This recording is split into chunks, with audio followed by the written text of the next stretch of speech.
Hello beautiful people, my name is Vendi and it has been a very long time, so I thought that the best thing to do for my little booktube comeback is to give you a bit of a life update. So to start off this video, I do want to acknowledge that my disappearance from this platform coincided with the murder of George Floyd at the hands of police officers and the Black Lives Matter protests that happened since. I'm not going to go into a crazy amount of detail about this. If you were a citizen of the world and existed on the internet during these past couple months, then you've definitely heard about it and you've definitely seen the myriad resources going around to help white folks and other people of color educate themselves about systemic racism in the United States especially, but globally as well.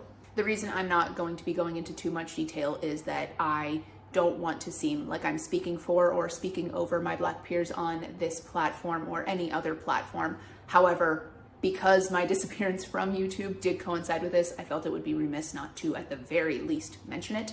So instead of talking about this at length, I'm instead going to use my privilege as best I can on this platform and encourage you very, very strongly to check the links in the description box below, where I have gathered some resources for places where you can donate your money or your time, places where you can self-educate and take the burden off of Black people to explain why they shouldn't have to be begging to live and be equal citizens in our society, places where you can support Black businesses and Black business owners and Black creators, as this is a booktube channel. The predominant creators I'm going to be linking are Black booktubers, many of whom have talked at length about this, and I encourage you to go watch every one of their videos, listen, learn, educate yourself. And in case it wasn't abundantly clear, let me make it very, very clear and spell it out for you. Black lives matter, trans lives matter, and if you disagree with either of those statements, you can leave, actually. In fact, I prefer you leave. I don't want your views. I don't want your engagement. These aren't political issues. These are human rights issues, and if you genuinely believe that certain human beings do not deserve the same dignity and respect and ability to thrive as others, you're a terrible person and you should feel bad about yourself. So that's one thing I'm not going to talk at length about. Another thing that I don't really want to talk at length about, even though as a life update and as it's part of my life, it sort of, again, feels, I feel remiss not to at least mention it, is talking about the ongoing coronavirus pandemic sweeping, I want to say the nation, because the rest of the world seems to have kind of gotten their grips with it, except for America, and that's currently where I'm at right now. What I don't want to talk about really is what it's like to be a person with obsessive compulsive disorder of several varieties, but specifically contagion OCD, as well as an immunocompromised person in the midst of a horribly mismanaged pandemic, which is also like in confluence with like a civil rights movement, because you fall into these like awful traps, right? Of, okay, I know logically that I am physically and mentally unwell in such a way that I cannot put my body at the front of these protests and use my privilege as a shield for Black and brown bodies which are being brutalized at a rate that's, and for whatever reason, my brain seems to get stuck on the fact that I'm not doing this. And it makes every other attempt at contributing, adding my voice to this movement feel like it's not enough. It's not enough because I'm not physically protesting, which, you know, isn't a great place to be mentally, especially as a person who regularly feels like they're not enough in this world. But doubly especially because we are currently in the middle of a global health crisis, in which I've been basically like a shark. Like, I have to keep swimming or I will drown and die. And by swimming, I mean doing stuff. I mean working on my physical fitness by doing my yoga practice, my Pilates practice, and working on strength training on one hand, and on the other hand, doing as much as I can with creating, writing, and doing visual arts mostly. But then on the other hand, it's like, why are you doing these things? They don't matter, right? There's better, more constructive things you can be doing with your time. But then on the other hand, I don't have this many hands, but on that fourth or fifth hand, it's like, yeah, but these things are like a cornerstone of who I am, and doing these connections with my mind and then the tangible reality, and making my body stronger and happier and flooding it with endorphins. Those are important facets to my being. So if they don't matter, do I matter at all? So like I said, that's a lot more hands than I have, and each one of those things is a whole handful in and of itself. So I'm gonna stop now. Those are all the things I'm like not gonna talk about, right? So here's a couple things that I do want to talk about, things that I want to mention, because this is like a curated space and some of these things are really happy. I do want to bring some happy into the world, not just for myself, like for posterity when I'm looking back at the dumpster fire that has been 2020 so far, but just for the rest of you as well, because I don't want to dump my blech onto you and make you as my viewers feel worse. I guess the long story short of all these things I'm not going to talk about is I haven't been okay, and I haven't really been letting myself not be okay, because there's other shit to focus on, but it feels disingenuous to not mention it at the very least. Now onto like the happier things. What has happened since I've last spoken to you? I have a job now. I don't know if I've mentioned that. It's been so long since I've filmed that I feel like it's perfectly plausible that I haven't mentioned that I have a job. It's not within the publishing industry, but it is a job that pays well and lets me work remotely. And it's a job I'm very happy doing. I don't really want to go into detail about where I'm working, etc., because that would be a whole lot of oversharing that I don't want to be doing right now. Just know that I'm happy and gainfully employed. Thank God. Happy thing number 2 is I've decided actually to pursue my master's in English, which is a thing that I'm finally in the financial place to be able to do. I had to take a year of a break after my undergrad. Academia had burnt me out pretty tremendously, but I think I'm ready to dive back into it because I really do. I love to learn, and you know, the field I want to work in one day. So it only makes sense to further my education in that field and do my very best to break into it, despite all of everything that's happening. Happy thing number 2, which is sort of the main one, kind of the catalyst for this entire video, is that because I just wanted to tell you about this. I finished Project Gemini. She's done, y'all. Yeah, the book I've been talking about basically since the start of my channel. I finally figured it out. It finally finished percolating and I finished it. It's done. Originally, my next video, back 2 months ago, was going to be a vlog, a writing vlog of writing it and finishing it amidst quarantine, but around about the time I was like editing it, writing it for upload, it felt very tone deaf to be posting something so chipper and lighthearted. So I stopped doing that, and then when I came back to it to edit it more, it continued to feel tone deaf, and I was too depressed. Let's call it what it is. I was too depressed to continue editing it. Every time I sat down to edit, rather than it feeling like a joy, it felt like a chore, like pulling teeth, and that's not great. But I did want to tell you guys that I finished it. I don't think a vlog will be coming, but I will be posting a clip that one of my writing buddies took of me typing the end here, just for posterity's sake. Wait, what are you doing? What's going on? I am, so that Leah can see the words being typed. Okay. It's done. Oh my God. Feel. Oh. It's kind of relieving to Yeah. How's it feel to survive? Fuck. I wasn't supposed to get emotional. This is like a moment in history, because you know, when Vendy, she finally publishes her book, we can say that we were literally right there when Vendy finished her first draft. We could be like, dude, we were literally right there. We saw the final words of the first draft. I fucking did it, didn't I? Yeah, you did. Fuck. Definitely not gonna keep crying.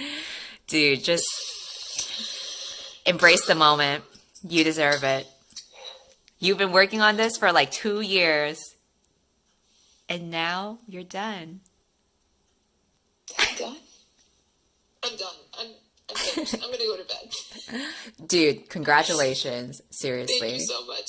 A cheerful, beautiful moment, and it was a type of deep-rooted joy that doesn't feel tone-deaf to post. It was a great moment of happiness, and I feel like it's a moment of catharsis for this channel because it's sort of been a mainstay. So I feel like you guys you deserve to see the end of it, or the end of part one. Now comes editing, revising, querying, etc. But yeah, she's done. The third thing I wanted to mention is that I'm reading again, which for just about 4 weeks I didn't do. It didn't bring me any modicum of joy. My time felt like it was better served doing other things. The thought spirals were awful, but I'm back into it. I'm reading things that are making me happy again. Oh, what else? So I'm still on a book buying ban. I didn't really want to give into like consumerism as a vehicle through which to beat my depression. But there's a cause and a reason behind this, so I don't feel as bad for doing it. And the sheer idea of buying some books is making me happy right now. And I will take any modicum of happiness that the world is willing to offer me right now. So I think I'm going to be breaking my book buying ban and buying some great books. And there will be probably a book haul coming soon. But before that, the last sort of part of this video that I wanted to do now is to show you guys some of the books that I have accrued, not really through my own purchases, but through receiving them from other folks of late. I wanna show you those books that I've gotten, just so that you guys can see my physical owned TBR stack growing, because for the first time in a very long time, it's not a thing that intimidates me, it's a thing that makes me very happy. The first book that I want to show you is The Girl in the Witch's Garden by Erin Bowman. This is an ARC. I believe the hardcover is out now. So The Girl in the Witch's Garden follows a girl named Piper who is forced to spend the summer on her grandmother's big estate. She really doesn't want to go there because it's like a spooky place with a dead garden in the back, and it's a little bit ramshackle, and her grandmother, it's rumored, is a witch. But when Piper's dad falls ill, this is the only place that she can really go to spend her summer vacation, and during her time at the manor, I think some magical hijinks ensue, and I'm very, very excited to pick this one up. It seems really cozy and warm and very like Secret Garden-esque, which are all vibes I kind of need right now. So I'm very, very excited to be reading this one. The next book I want to talk to you guys about is Get a Life, Chloe Brown by Talia Hibbert. This book follows the eponymous Chloe Brown, a young, chronically ill Black woman who, after a near-death experience, realizes she hasn't really lived her life. She's been playing it safe for basically forever, and she doesn't want to do that anymore because life can end no matter what, even if you're playing it as safe as possible. So she writes a sort of mini bucket list that is created with the intention of getting her a life. But Chloe finds that it's a little bit harder to do these things when you don't really have so much experience doing it. So she enlists the help of her, basically, not landlord, but the guy that like comes around and fixes her apartment and stuff. A man named Red, who initially she doesn't like very much, like as a person, and the feeling is very much mutual. Basically, she enlists his help for getting through her little get a life list, and romance ensues. It was really, really, really sweet. I absolutely adored Get a Life, Chloe Brown. I can't wait to read everything else Talia Hibbert has to write. This is actually, I believe this is one that my boyfriend bought me when indie bookstores were dying. And I was like, I'm on a book buying ban, but I do want to support my local indies. So he bought them for me and I sort of paid him. So it's like I bought these books, but I wasn't the one who actually bought the books. So I'm counting it as not a break of my book buying ban. And Girl in the Witch's Garden was actually sent to me by Erin Bowman. I think I won it in an Instagram giveaway quite a while back at this. The next book I want to be talking to you guys about is The Girl of Fire and Thorns by Ray Carson. This is a book series from like my middle school, early high school years that I remember super loving, but never finishing the trilogy of. So I wanted to get back into it because I remembered adoring it. And then I saw that the new covers were gorgeous. So this was another one that I sent my boyfriend to buy for me. I don't remember too much about this book. I know that it follows a princess named Elisa who feels like she has sort of let her people down by not being the best possible princess and future queen that she can be. But she's like blessed. I believe she has like a gem in her belly that sort of marks her as like a chosen one. But it also marks her as somebody who can be like hunted down. And I believe, does she join a resistance group? I don't know. I don't remember, but I'm very excited to dive back into it because I remember adoring this series, and I want to get back into that. Some good old nostalgia is excellent right now, exactly what I need. The next two books I want to show you are The Girl in the Tower and The Winter of the Witch, books 2 and 3 in the Winter Night trilogy by Catherine Arden. These two were sent to me by my dear friend Hannah, whose channel I will have listed in the description box below. These two are the sequel and the conclusion of the trilogy that starts with The Bear and the Nightingale, which took BookTube by storm a while back. But I haven't continued after reading the first. I super love it. This is a super darkly atmospheric, Russian-inspired fantasy series following a girl named Vasilisa who is a bit of a problem child in her deeply patriarchal home. As the daughter of the Lord, she's expected to be hyper-feminine, and she's just not that, not very good at being docile and submissive, etc. What she is really good at is speaking to the spirits of the woods and of the household that keep her and her people safe from the hands of a... So we're going to be putting my hair up because it's thick as hell and it is already dried out in the ridiculous heat. And I don't want to get heat stroke mid-filming. That would be a deeply embarrassing moment. Would not love that for me. So we're going to do our best to avoid it. And then after filming this, I think I'm going to dunk my head in the shower again. Cool deal. The next books I want to talk to you guys about are Foxheart by Claire Legrand and The Cabinet of Curiosities, 36 Tales Brief and Sinister by several authors, including Stephen Bachman, Catherine Catmull, Claire Legrand, and Emma Trevane. I won both these books in an Instagram giveaway, or perhaps a Twitter giveaway, hosted by Claire Legrand because I really like her writing. Very, very excited to get to both of these. The next book that I want to show you guys is Harley in the Sky by Akemi Dawn Bowman. I don't know much about this book besides the fact that my friend Emma from the channel Emma Novella would live and die for this book and for Akemi Dawn Bowman as an author. I believe it follows a girl named Harley who is a trapeze artist in a circus.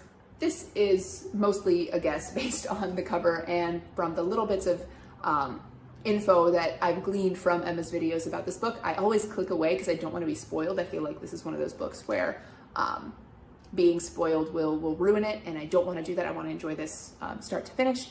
I won this also in a giveaway. I've been ridiculously lucky with giveaways. 2020 has done one nice thing for me, and it has been giving me the luck to get books without having to purchase them. That's been awesome for me. Love that for me. Don't love just about anything else about 2020, but I do enjoy that I'm getting loads of books. I'm very excited to read this. And also thank you, Emma, for hosting this giveaway.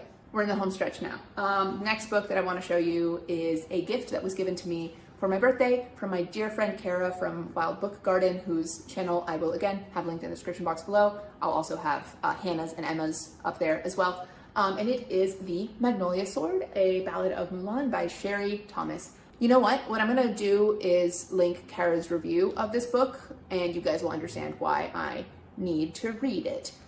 It's sort of a Mulan retelling, but not. I'm so excited to read this one.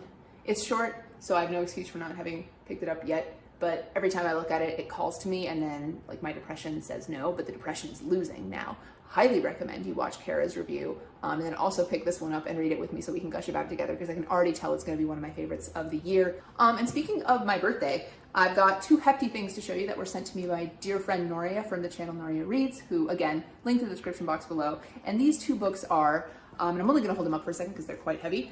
Chain of Gold, the first book of the Last Hours trilogy by Cassandra Clare. This is apparently a collector's first edition, which means it has gorgeous artwork inside, which chef's kiss, blows my mind. Love it, adore it. Like I said, Chain of Gold is the first book of the latest series of Cassie Clare's Shadowhunters verse. It follows the children or descendants, yeah, the children, I believe, of the characters that we followed in the Infernal Devices. So it's not one that I think you can read unless you've read the Infernal Devices first, but let's be honest, all of the Shadowhunters books are so intrinsically tied that it sort of doesn't make sense to read them unless you're reading all of them and in chronological order. I don't know much about it besides that, but that's all I need to know about it because the Infernal Devices is my favorite of Cassandra Clare's series so far, and I'm back on my Cassandra Clare bullshit. It's who I am again. I loved these books as a youth. There was a brief period where I took a pause, and I'm back to loving them. Can't wait. And the second thing that Noria sent me, I'm telling you, she's wild, is Crescent City, House of Earth and Blood by Sarah J. Maas. This is the first book of her new adult series that I believe is called Crescent City. And I think the book is called House of Earth and Blood, but I might be wrong. All I know about this is that it follows a half-fae girl, I think, called Bryce, who lives in like a fae punk future, where like demons and angels and fae creatures and maybe humans all live together in not quite harmony. Then everything changed when the House of Earth and Blood attacked. I don't know. I'm so sorry. I don't actually know almost anything about this besides main character is a girl named Bryce. Something really sad happens at the start and there's a mystery. That's it. Excited to read it because much like I am on my Cassie Clare bullshit, I'm on my Sarah J Maas bullshit, and I'm not sorry about it. Quick, happy making stories are the name of the game for me right now, and I think this will deliver on all counts. And the final book, which is also the most recent book that I got, is another one that I won in a Goodreads giveaway. Yeah, folks actually win those. It's crazy. It's called The Princess Will Save You by Sarah Henning. The reason I entered this giveaway is because I was told that it's The Princess Bride, but if Buttercup saved herself and sort of saved Wesley, and that's all I need to know. Actually, that's truly all I care to know. I love The Princess Bride so much. I feel like Buttercup gets a really bad rep for no reason. I think she's a remarkably strong character in her own right and in her own way. And I'm very excited for a story in which like pseudo Buttercup is the hero and actually, you know, takes agency in a way that people understand as taking agency a little bit better. Yeah, I think I want to reread that book, and then I might talk about like an in defense of Buttercup video. That might be coming soon. I know I said that about the Snape brand and then it took me 2 years to make it. This is one I actually want to make, and now I have all the time in the world because it doesn't look like quarantine's going to be lifting in America for another million years. I'm fine. Yeah, changing the angle so you can see all of these bad boys. But that's all I have for you guys today. Thank you so much for watching this video. Like, attention is hard to give right now, so thank you for watching and for being here. If you like this video, I hope you'll give it a thumbs up, and if you liked me and you haven't done so already, maybe consider subscribing to this channel. I used to post weekends, and I used to post Thursdays, and then I just didn't post a while. But I'm going to be trying to post every Thursday, more or less, and I would love to have you guys be part of my little bookish family here on YouTube. I am once again going to be requesting that you at least check the resources that I've left for you in the description box below. I've gathered all of them, so all you really have to do is click and open. Becoming anti-racist is not something you can do passively. Becoming anti-transphobic is not something that you can do passively. So I highly, highly encourage that you do this. I also highly encourage that you seek out stories promoting Black joy, because that's a radical act, and the stories are amazing. Case in point, Get a Life, Chloe Brown. I'm rambling again. So what I'm trying to say is, thank you again so much for watching this video, and I will see you next time with a new video very, very soon. Goodbye.